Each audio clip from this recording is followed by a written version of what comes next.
Hi hello welcome to mom's ഗൈഡിന് എൻ്റെ മറ്റൊരു വീഡിയോയിലേക്ക് ഒരിക്കൽ കൂടി എല്ലാവർക്കും സ്വാഗതം.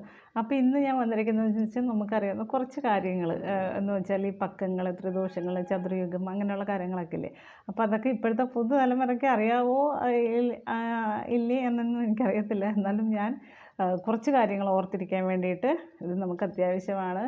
എന്ന് വെച്ചാൽ നമുക്ക് കേട്ട് പരിചിതമായ കുറേ കാര്യങ്ങളാണ്. പക്ഷേ ഇപ്പോഴത്തെ തലമുറ അതൊന്നും ശ്രദ്ധിക്കാറുമില്ല, ഒന്നും കേൾക്കാറുമില്ല എന്നാണ് എനിക്ക് തോന്നുന്നത്. അപ്പം ഞാൻ എന്നെല്ലാം പറയാം. പിന്നെ അത് പ്രധാനമായിട്ടും പറയുന്നത് നമ്മുടെ ഭാരത സംസ്കാരത്തിൻ്റെ ആ ഒരു രീതികളും കാര്യങ്ങളൊക്കെയാണ് നമുക്ക്.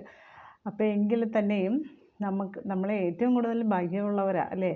നമ്മൾ ആർഷഭാരത സംസ്കാരവും ഭാരതത്തിൽ പണ്ട് പറയാറുണ്ട്, ഏഷ്യ ഭൂഖണ്ഡത്തിൽ ഭാരത ഖണ്ഡത്തിൽ അതേ കണക്ക് തന്നെ കലിയുഗത്തിൽ കേരളത്തിൽ, പ്രത്യേകിച്ച് കേരളത്തിൽ ജനിക്കാൻ പറ്റുന്നത് തന്നെ ഏറ്റവും വലിയ ഭാഗ്യമാണ്.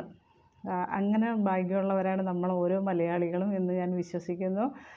അപ്പം ഞാൻ കഴിഞ്ഞ ഒരു ദിവസം ഒരു ക്ലാസ് അറ്റൻഡ് ചെയ്തായിരുന്നു. നമ്മുടെ സ്കൂളിൽ വ്യാസവിദ്യാനികേതനിൽ തന്നെ ഒരു ടീച്ചർ ഒരു ക്ലാസ് എടുത്തിട്ടുണ്ടായിരുന്നു. ഈ സോപാനം പരിപാടി എന്ന് പറയുന്ന ഒരു പ്രോഗ്രാമുണ്ട്. അത് ഈ KG സെക്ഷനും 1ാം ക്ലാസ് വരെയൊക്കെ ഉള്ള പിള്ളേർക്ക് വേണ്ടിയിട്ട് ക്ലാസ് എടുക്കുന്നത്.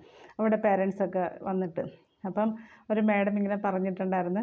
അപ്പം ഒരു ഇംഗ്ലീഷുകാരൻ പറഞ്ഞതാണ്, അയാൾക്ക് ഇത് ഭയങ്കര ഇഷ്ടമാണ് നമ്മുടെ ആ ഒരു കൾച്ചർ. എന്ന് വെച്ചാൽ നമ്മൾ ഈ ഒരു മാസം നമ്മൾ പുസ്തകത്തിന് വേണ്ടി മാറ്റി വയ്ക്കുന്നൊരു മാസം ഉണ്ടെന്നാണ് പറഞ്ഞത്. സത്യമല്ലേ, നമ്മൾ ഒരു മാസം പുസ്തകത്തിന് വേണ്ടി മാറ്റി വയ്ക്കുന്നതെന്ന് വെച്ചാൽ നമ്മൾ രാമായണ പാരായണ മാസം, കർക്കിടക മാസം, ആ ഒരു മാസം നമ്മൾ കർക്കിടക മാസത്തിൽ നമ്മൾ രാമായണം ഫുള്ള് വായിക്കുന്നു. അപ്പോൾ അതൊക്കെ നമുക്ക് കിട്ടിയ ഏറ്റവും വലിയ ഒരു ദൈവാനുഗ്രഹം തന്നെയാണ്. അപ്പോൾ അതൊക്കെ ഈ ഫോറിൻ ആൾക്കാർക്ക്, ഫോറിനേഴ്സിനൊക്കെ അതൊക്കെ ഭയങ്കരമായിട്ട് അവർ ഉൾക്കൊണ്ടുകൊണ്ട് അത് നമ്മുടെ ആ ഒരു സംസ്കാരം അവർ അഡോപ്റ്റ് ചെയ്തുകൊണ്ടിരിക്കുന്നുണ്ട്.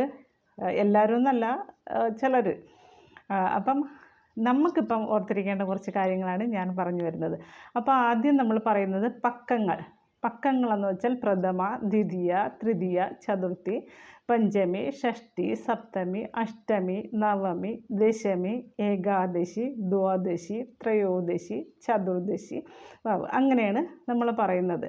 അപ്പോൾ അതേ കണക്കിന് നമ്മുടെ 28 നക്ഷത്രങ്ങളുണ്ടെന്ന് എല്ലാവർക്കും അറിയാമല്ലോ. അപ്പോൾ എല്ലാവർക്കും അറിയുമെന്നൊന്നും എനിക്കറിയത്തില്ല, എന്നാലും ഞാൻ എല്ലാവർക്കും കൂടി വേണ്ടി ഒന്ന് പറയുവാണ്. അതിൽ ആദ്യം തുടങ്ങുന്നത് തന്നെ അശ്വതി തൊട്ട് രേവതി വരെയാണ് നമ്മുടെ 28 നക്ഷത്രങ്ങൾ. അപ്പം അതിൻ്റെ ഉള്ളിൽ ഇങ്ങനെ പറഞ്ഞു വരുമ്പോൾ ഇടയ്ക്കൊക്കെ വിട്ടുപോകുമായിരിക്കും. അപ്പോൾ അതൊക്കെ ഞാൻ ഒന്നും കൂടെ ഒന്ന് ഓർമ്മിപ്പിക്കുകയാണ്. അശ്വതി, ഭരണി, കാർത്തിക, രോഹിണി, മഹൈരം, തിരുവാതിര, പുണർദം, പൂയം, ആയില്യം, മകം, പൂരം, ഉത്രം, അത്തം, ചിത്തിര, ചോതി, വിശാഖം, അനിഴം, തൃക്കേട്ട, മൂലം, പൂരാടം, ഉത്രാടം, തിരുവോണം, അവിട്ടം, ചതയം, പൂരുരുട്ടാതി, ഉത്രട്ടാതി, രേവതി. ഇതാണ് നമ്മുടെ 28 നക്ഷത്രങ്ങൾ. അത് കണക്ക് തന്നെ നമ്മുടെ ത്രിമൂർത്തികൾ, ബ്രഹ്മ, വിഷ്ണു, മഹേശ്വരൻ. അതിന് നമ്മൾ ബ്രഹ്മാവ്, വിഷ്ണു, ശിവൻ എന്ന് പറയും. സൃഷ്ടി, സ്ഥിതി, സംഹാരം. ഇതാണ് നമ്മൾ ത്രിമൂർത്തികൾ ചെയ്യുന്നത്. പിന്നെ അത് കണക്ക് തന്നെ ത്രികാലങ്ങൾ, ഭൂതം, വർത്തമാനം, ഭാവി. പിന്നെ അതുപോലെ തന്നെ ത്രിദോഷങ്ങൾ, വാദം, പിത്തം, കഫം. ഇതാണ് നമുക്കുള്ള 3 ദോഷങ്ങൾ. വാദം ഉണ്ടെങ്കിലും പ്രശ്നമാണ്, പിത്തം ഉണ്ടെങ്കിലും പ്രശ്നമാണ്, കഫം ഉണ്ടെങ്കിലും പ്രശ്നമാണ്. അതാണ് ത്രിദോഷങ്ങൾ, വാദം, പിത്തം, കഫം. അതിനൊക്കെ ചതുർയുഗം, അതിൽ കൃതയുഗമാണ് ആദ്യത്തെ. അതിന് നമ്മൾ വേറൊരു പേര് പറയും, സത്യയുഗം എന്നും പറയും. അത് കണക്കിന് ത്രേതായുഗം, ദ്വാപരയുഗം, കലിയുഗം. നമ്മൾ ഇപ്പോൾ കലിയുഗത്തിലാണ് ജീവിക്കുന്നത്. അപ്പം നമ്മുടെ ഏറ്റവും മഹത്തായ ഒരു യുഗമാണ് കലിയുഗം എന്ന് പറയുന്നത്. പണ്ട് മുനിമാർ, ഗന്ധർവ കിന്നരന്മാരെല്ലാവരും തപസ്സനുഷ്ഠിക്കുന്നത് കലിയുഗത്തിൽ ഒരു പുല്ലായിട്ടെങ്കിലും, ജ്ഞാനപ്പാനയിലൊക്കെ പറയുന്നുണ്ട്, പുല്ലായിട്ടെങ്കിലും ജനിക്കാൻ വേണ്ടിയിട്ടാണ് ഇവരെല്ലാവരും തപസ്സനുഷ്ഠിക്കുന്നത്. അങ്ങനെ തപസ്സനുഷ്ഠിച്ചതിൻ്റെ ഫലമായിട്ടാണ് ഇപ്പോൾ കുറേ ആൾക്കാർ, ഇപ്പോൾ പാട്ട് പാടാത്ത ആരുമില്ല എന്നാണ് പറയുന്നത്. കുഞ്ഞു പിള്ളേരൊക്കെ എന്തു ബുദ്ധിയുള്ള പിള്ളേരാണ്. അവരൊക്കെ ഈ ഗന്ധർവൻ്റെയും താപസന്മാരുടെയൊക്കെ ജന്മങ്ങളായിരിക്കാം എന്ന് ഞാൻ വിശ്വസിക്കുന്നു. അതാണ് കലിയുഗത്തിൻ്റെ ഏറ്റവും വലിയ പ്രത്യേകത. പിന്നെ ചതുരംഗം, അതിൽ നമ്മൾ പറയുന്നത് ആന, തേര, കുതിര, കാലാൾ. ഇത് 4മാണ് ചതുരംഗം. ചതുർ എന്ന് വെച്ചാൽ 4, അതാണെങ്കിൽ ചതുരാശ്രമങ്ങൾ: ബ്രഹ്മചര്യം, ഗാർഹസ്ഥ്യം, വാനപ്രസ്ഥം, സന്യാസം. ഈ 3 ഇതാണ് നമ്മുടെ മനുഷ്യരിപ്പോൾ ചെയ്ത. ആദ്യം ബ്രഹ്മചര്യം, പിന്നെ ഗാർഹസ്ഥ്യവും, പിന്നെ വാനപ്രസ്ഥവും, പിന്നെ ഇതെല്ലാം കഴിഞ്ഞിട്ട് സന്യാസത്തിലോട്ട് പോകും. അതാണ് സന്യാസ ജീവിതം. പിന്നെ ചതുർവേദങ്ങളുണ്ട്: ഋഗ്, യജസ്, സാമം, അഥർവവേദം. 4 ദിക്കുകളുണ്ട്: കിഴക്ക്, തെക്ക്, പടിഞ്ഞാറ്, വടക്ക്. ചതുർദശകൾ: ബാല്യം, കൗമാരം, യൗവനം, വാർദ്ധക്യം. 4 ദശകളാണ് അതൊക്കെ.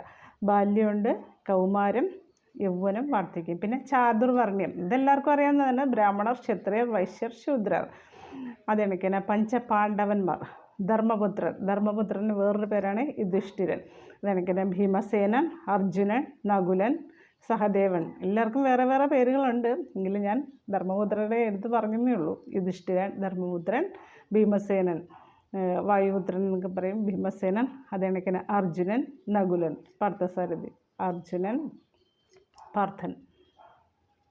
അർജുനൻ്റെ വേറെ പേരാണ് പാർത്ഥൻ. നകുലൻ, സഹദേവൻ. പിന്നെ പഞ്ചഭൂതങ്ങൾ: ഭൂമി, ജലം, തേജസ്, വായു, ആകാശം. അതെനിക്കിങ്ങനെ പഞ്ചവാദ്യം: ശംഖ്, ഇടയ്ക്ക, തിമില, മദ്ദളം, കൊമ്പ്. ഇതാണ് പഞ്ചവാദ്യങ്ങൾ. പഞ്ചേന്ദ്രിയങ്ങൾ: കണ്ണ്, മൂക്ക്, നാക്ക്, ചെവി, ത്വക്ക്. പഞ്ചലോഹങ്ങൾ: സ്വർണം, വെള്ളി, ചെമ്പ്, ഇരുമ്പ്, ഈയം. ഷഡ് ഋതുക്കൾ: വസന്തം, ഗ്രീഷ്മം, വർഷം, ശരത്, ഹേമന്തം, ശിശിരം. ഷഡ് രസങ്ങൾ: അതണക്കാണ് 6 രസങ്ങളുണ്ട്. അതേതാണ്: മധുരം, ഉപ്പ്, എരിവ്, കയ്പ്പ്, ചവർപ്പ്, പുളി. അതിന് നമ്മൾ പറയുന്ന പേരാണ് ഷഡ് രസങ്ങൾ. സപ്തവർണ്ണങ്ങൾ: ഊദ, ഊദനീല, കടും നീല, മഞ്ഞ, പിങ്കലം, പച്ച, ചെമപ്പ്. നവരത്നങ്ങൾ: മുത്ത്, മാണിക്യം, വൈഡൂര്യം, ഗോമേതകം, വജ്രം, പവിഴം, പഞ്ചരാഗം, മരതകൻ, ഇന്ദ്രനീലം. സപ്ത സ്വരങ്ങൾ: സ, രി, ഗ, മ, പ, ധ, നി, സ. ഇതെനിക്കന്നെ ദശാവതാരങ്ങൾ: മത്സ്യം, കൂർമ്മം, വരാഹം, നരസിംഹം, വാമനൻ, പരശുരാമൻ, ശ്രീരാമൻ, ബലരാമൻ, ബലഭദ്രൻ, ശ്രീകൃഷ്ണൻ, കൽക്കി. ഇതാണ് ഞാൻ പറഞ്ഞിരുന്ന ഓർത്തിരിക്കേണ്ട കുറച്ച് കാര്യങ്ങൾ. ഇതാണ് ഇന്നത്തെ വീഡിയോയിൽ ഉൾക്കൊള്ളിച്ചിരിക്കുന്നത്. എല്ലാവർക്കും ഇഷ്ടമെന്ന് വിചാരിക്കുന്നു. പിന്നെ പ്രധാനമായിട്ടും എൻ്റെ ചാനൽ ആദ്യമായിട്ട് കാണുന്നവരുണ്ടെങ്കിൽ ഒന്ന് സബ്സ്ക്രൈബ് ചെയ്ത് കാണുക, സപ്പോർട്ട് ചെയ്യുക. ഇഷ്ടപ്പെട്ടെങ്കിൽ ലൈക്ക് ചെയ്യുക, ഇഷ്ടപ്പെട്ടില്ലെങ്കിൽ ഡിസ്ലൈക്ക് ചെയ്യുക. ഉടൻ തന്നെ മറ്റൊരു വീഡിയോയുമായിട്ട് തിരിച്ചു വരുന്നതാണ്. അപ്പോൾ ഓക്കെ, ബൈ.